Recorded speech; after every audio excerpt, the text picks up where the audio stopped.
Plus de 8000 documents, 14 historiens et 2 ans de travail pour répondre à une très sensible question.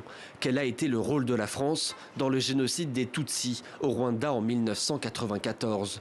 Demandé par Emmanuel Macron en 2019, l'enquête lui a été remise hier. Ce que nous avons cherché à comprendre, c'est comment est-ce qu'un pays comme la France a pu effectivement mener une politique d'aveuglement et d'alignement sur un régime raciste qui bascule effectivement vers le génocide. La France aveugle est responsable, mais pas complice, selon la Commission.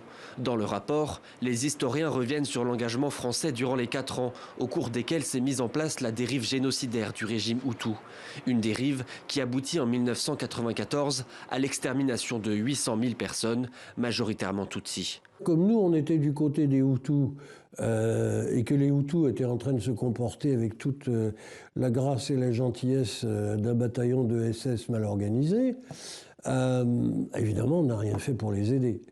Mais en même temps, tous les contacts politiques sont restés. Pendant le temps du génocide, ils sont venus à Paris. On les a reçus à l'Élysée. Bon, alors on les a pas aidés, mais on les a pas marginalisés non plus.